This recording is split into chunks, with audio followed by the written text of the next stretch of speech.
Well, did the system fail them? Our 8 on Your Side investigation into the deaths of 2 children uncovered a history of violence. Now we're asking the head of DCF for answers. And Janiya Thomas, 11 years old, and Chance Walsh, a 9-week-old, 2 Florida children whose parents had a history of abusive behavior. And 2 more Florida children who are now dead. We've had a team of reporters looking into these murders. Today, Department of Children and Family Secretary Mike Carroll met up with our senior investigative reporter Steve Andrews, who wanted some questions answered.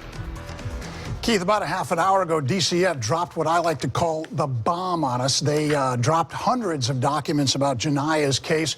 We've been going through dozens of reports released just about 30 minutes ago. And in this 2007 report, I found an investigator determined there is a pattern of continuing, escalating, and increasing frequency of incidents reported involving Janiya Thomas, her mother.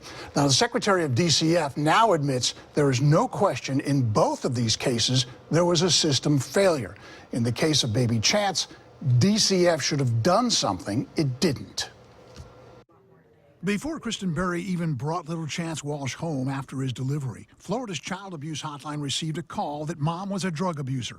I listened to the call myself. I believe we should have taken that call. I believe our protocols called for us to take that call, and we did. 9 weeks later, Chance was beaten to death, his broken body buried in an overgrown lot. The state had previously and permanently removed 7 children from the father. He and the wife charged with Chance's murder. The fact of the matter is, we should have screened that call in and we should have sent somebody out. If we did, who knows what the outcome would have been. Like the rest of us, DCF Secretary Mike Carroll knows 11-year-old Janiya Thomas's body was found in a freezer. Her mother, Kishana, sits in jail. He knows about the 6 child abuse investigations over a decade and the parent who failed to follow through with services once cases were closed. How are these warning signs missed?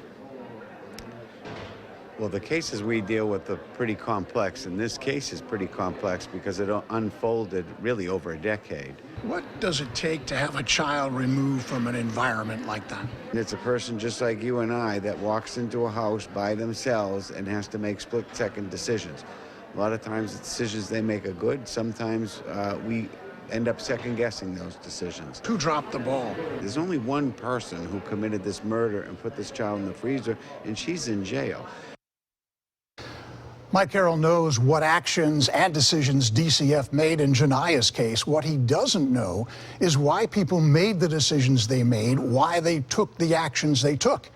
He hopes to find that out once DCF's crisis team finishes its investigation. That should be in about 30 days. Okay, Steve, let's go back to Chance's case for a second. What happens to that DCF worker who didn't screen or accept the complaint against Chance's mother? Yeah, you know, Mike Carroll told me DCF looked at her work, found she'd been there for about a year, and she made solid decisions, except in this case, he says she will be moved to a job with what he calls less impact. And more records to go through. I mean, like you said, they dropped a bomb on us today, and we're going through as much as we could find. Really? A lot to learn here. Right. Thank you, Steve.